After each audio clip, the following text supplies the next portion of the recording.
तीन बहनों की लालची भाभी। करिश्मा, रेशमा और मनीषा तीन बहनें हैं। उनका एक भाई भी है, मयंक। मयंक अपनी बहनों को बहुत प्यार करता है, लेकिन मयंक की पत्नी सविता इस मामले में मयंक से बिल्कुल ही अलग है।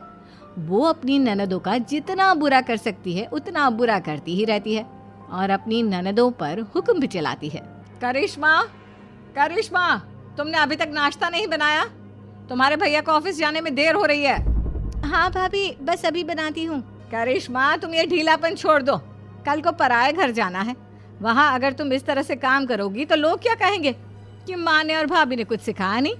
और तुम्हारी दोनों बहनें कहाँ है?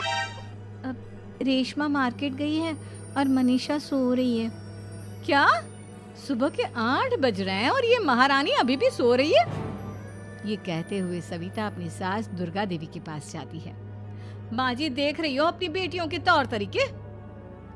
क्या हुआ बहू, सुबह सुबह क्या कर दिया मेरी बेटियों ने? अरे, एक तो अभी अभी उठकर किचन में गई है, दूसरी सुबह सुबह बाहर चली गई और तीसरी अभी तक सो रही है। क्या करूं मैं इन तीनों का? मैं तो परेशान हो गई हूँ। जा जाकर उठा उसे और रेशमा से मैं बात करती हूँ। सविता सीधा मनीषा के कमरे में जाती है और उससे कहती है, महारानी जल्दी उठो, सूरज सर पर आ गया है।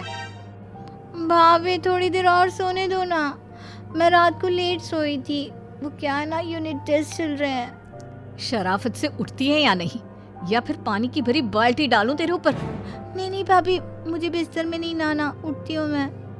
मनीषा जल्दी से उठकर बाथरूम में चली जाती है। सभी आराम से बैठकर नाश्ता कर रहे होते कि तभी रेशमा बाजार से हाथ में सामान लिए आ जाती है। रेशमा को देखते ही सविता उस पर बरस पड़ती है। लो, आ गई महारानी। ऐसा भी क्या सामान लाना था जो सुबह आंख मलते ही बाजार की तरफ रवाना हो गई? भाभी, कल आप ही तो चीख रही थी कि घर का सारा सामान मुझे ही लाना पड़ता है, घर में किसी को भी किसी काम से कोई लेना देना नहीं है। अब मैं बाजार जाकर सामान ले आई तो आपको इस बात से भी तकलीफ हो रही है? देख रही हो माँ जी, अपनी बेटी की जुबान कैंची से भी तेज चलती है। और मयंक, आप तो कुछ कहेंगे नहीं अपनी लाडली बहन को। रेशमा, अपनी भाभी से ऐसे बात नहीं करते। चलो माफी मांगो। भैया, मैं क्यों माफी मांगू? आप भाभी से बोलिए ना कि हम पर कम हुक्म चलाया करे। हम इस घर की बेटियां हैं और आपकी पत्नी की ननद है, नौकरानी नहीं। लो, कर लो बात। इनकी भलाई के लिए कुछ भी बोलो तो इन्हें बुरा लग जाता है। इस घर में यही इज्जत है मेरी। देख लो माँ जी, आपकी बेटी किस लहजे में मुझसे बात कर रही है। सविता वहाँ से चली जाती है। मयंक को बहुत गुस्सा आता है, वो भी वहाँ से चला जाता है। फिर करिश्मा रेशमा को समझाती है, रेशमा, तुम्हें भाभी से माफी मांग लेनी चाहिए थी ना। लेकिन दीदी, मैंने कुछ किया ही नहीं, तो मैं माफी क्यों मांगू? हाँ करिश्मा दीदी, रेशमा दीदी जैसे ही घर में आई, भाभी ही उन पर चिल्ला रही थी। हाँ, मैं मानती हूँ कि गलती भाभी की थी। मैं तो इसलिए बोल रही हूँ कि भाभी ने माँ को तो पूरी तरह अपने वश में कर लिया है। वो हमारी बात सुनती ही नहीं। मयंक भैया हमारे लिए हमेशा खड़े रहते हैं, इसलिए उनकी बात का मान तो तुम्हें रखना चाहिए था ना। कोई फायदा नहीं दीदी, कुछ दिनों की बात और है, भाभी उन्हें भी हमारे खिलाफ भड़का देंगी। फिर वो भी माँ की तरह हमारी किसी बात का विश्वास नहीं करेंगे। इसी तरह सविता अपनी तीनों ननदों को किसी न किसी बात पर परेशान करती रहती थी। एक दिन मयंक अपनी तीनों बहनों के लिए गिफ्ट लाया। क्या रेशमा, ये तुम्हारे लिए हार का सेट। रेशमा, तुम्हारे लिए सुंदर सी ड्रेस। और मनीषा, तुम्हें किताबें पसंद है ना, तुम्हारे लिए किताबें लाया हूँ। थैंक यू भैया। थैंक यू भैया। थैंक यू भैया। करिश्मा, तुम्हारा नेकलेस कितना सुंदर है, ये भैया कहाँ से ले आए होंगे? मैंने भैया को 3 दिन पहले फोन पर ये डिजाइन दिखाया था और आज भैया ये ले आए। सविता तो अपनी ननदों के गिफ्ट्स देखकर जल गई और करिश्मा का नेकलेस तो उसे भी बहुत पसंद आया था। अपनी बहनों के लिए कितना अच्छा नेकलेस लेकर आए हैं, मुझे कभी कोई गिफ्ट नहीं दिया। मैं आज ही ये हार चुरा लूंगी। रात में सविता करिश्मा का हार चुरा लेती है और इसी तरह उसे अपनी ननदों की जो भी चीज अच्छी लगती वो उसे मांगती नहीं, बल्कि रात के अंधेरे में चुरा लेती। इसी तरह दिन बीतते गए और सविता ने मयंक के दिल में भी उसकी बहनों के लिए नफरत पैदा कर दी। एक दिन मयंक ने करिश्मा और रेशमा के लिए रिश्ता देखा और ये बात उसने घर में सबको बताई। माँ, करिश्मा और रेशमा के लिए बहुत अच्छा रिश्ता आया है, वो लोग कल इन्हें देखने आ रहे हैं। आप और सविता मिलकर सारी तैयारी कर लेना।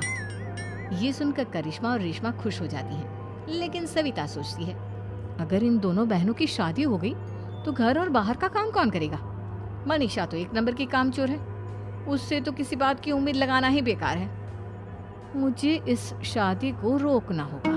अगले दिन सभी लड़के वालों के स्वागत की तैयारी करने में लगे होते हैं। तभी मयंक अपनी बहनों से आकर कहता है, तैयार हो गई तुम दोनों? देखो दोनों लड़के बहुत अच्छे हैं, मैं कोई कसर नहीं छोड़ना चाहता, इसलिए तुम उनके सामने अच्छे से बिहेव करना और अपनी भाभी से लड़ने मत लग जाना। करिश्मा, तुम वो नेकलेस पहन लो ना जो मैं तुम्हारे लिए लाया था। भैया मैं बहुत देर से वो नेकलेस ढूंढ रही हूँ, लेकिन मुझे मिल ही नहीं रहा। क्या तुमने नेकलेस खो दिया? तुम्हें पता भी है वो कितना महंगा था? तुम कोई काम ढंग से नहीं कर सकती। मयंक गुस्से में वहां से चला जाता है। थोड़ी देर बाद लड़के वाले भी आ जाते हैं। वो दोनों बहनों को पसंद कर लेते हैं और रिश्ता पक्का हो जाता है। लेकिन सविता के दिमाग में तो कुछ और ही खिचड़ी पक रही थी। वो पंडित जी के पास करिश्मा की कुंडली लेकर जाती है और उन्हें पैसे देकर करिश्मा की कुंडली बदलवा देती है। जब लड़के वालों के पास करिश्मा की कुंडली जाती है तो वो दुर्गा को फोन करते हैं। बहन जी, हमने करिश्मा की कुंडली अपने पंडित जी को दिखाई थी। आपकी बेटी की कुंडली नहीं बल्कि दोषों का पिटारा है। देखिए, मैं और मेरे पति इन सब बातों में बहुत विश्वास करते हैं, इसलिए हम आपकी बेटी से अपने बेटे की शादी नहीं करा सकते। इस तरह करिश्मा का रिश्ता टूट जाता है और सभी घर वालों को बहुत दुख होता है। अब कविता सोचती है, चलो करिश्मा का तो रिश्ता टूट गया, अब रेशमा का भी रिश्ता तोड़ना है। क्या करूं? अब सविता आवाज बदलकर किसी अननोन नंबर से रेशमा के होने वाले ससुराल में फोन करती है। हेलो, मैं कौन हूँ कौन नहीं ये आपके लिए जानना जरूरी नहीं। बस इतना सुन लो कि रेशमा का 2 साल से किसी के साथ अफेयर चल रहा है। बस रेशमा का रिश्ता तोड़वाने के लिए सविता का इतना कहना काफी था। अब रेशमा का भी रिश्ता टूट गया।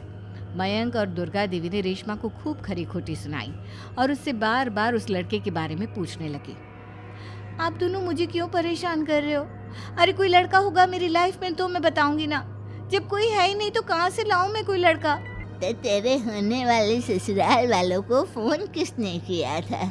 माँ मैं नहीं जानती किसने फोन किया था, मैं सच कह रही हूँ। मैं तो पहले ही कह रही थी इसकी लगाम खींच कर रखो, लेकिन मेरी सुनता ही कौन है। आप चुप रहिए भाभी, ये सब आपका ही किया धरा है। अब तीनों बहनों को विश्वास हो जाता है कि ये सब उनकी भाभी ही कर रही है। तीनों बहनें अपनी भाभी को सबक सिखाने के लिए एक वकील कर लेती है और घर में हिस्सा मांगना। देखो भैया, माँ बाप की जायदाद में जितना बेटों का हक होता है उतना ही बेटियों का, इसलिए इस घर के 4 हिस्से होंगे और हमें अपना हिस्सा चाहिए। मैंने तुम्हारे लिए क्या क्या नहीं किया और तुम इस घर में हिस्सा मांग रही हो? भैया, आप और माँ हम बहनों की कोई बात नहीं सुनते हो और भाभी हमारी शादी नहीं होने देगी क्योंकि उन्हें लगता है कि आप हमारी शादी में ज्यादा पैसा लगाओगे और उन्हें हम जैसी फ्री की नौकरानी कहाँ मिलेगी। तो हम भाभी के साथ तो रह नहीं सकते, हम बहनों को अपना हिस्सा चाहिए। अरे तुम्हें शर्म आनी चाहिए अपनी भाभी पर ऐसा इल्जाम लगाते हुए। वो तुम्हारे बारे में कितना सोचती है। हाँ माँ, भाभी हमारे बारे में बहुत सोचती है। दिन रात बस यही सोचती रहती है कि किस तरह से अपनी तीनों ननदों को परेशान करूं और कभी मुझे पढ़ने भी नहीं देती। दोनों बहनों का रिश्ता भी तो इन्होंने ही तोड़वाया है और रात में हमारे कमरे में आकर हमारी चीजें भी चुराती हैं। इसी तरह सविता की तीनों ननदें अपनी बात पर अड़ी रही। अब कोर्ट में तारीख भी शुरू हो गई। जब सविता को लगा कि उसकी तीनों ननद इतनी आसानी से नहीं मानने वाली, तो उसने अपने पति और सास को सारी सच्चाई बता दी और अपनी तीनों ननद से माफी मांगी। मयंक और दुर्गा को भी अपनी गलती का एहसास हो गया। अब सविता खुद करिश्मा और रेशमा के लिए अच्छा रिश्ता ढूंढती है और उनकी शादी करवाती है।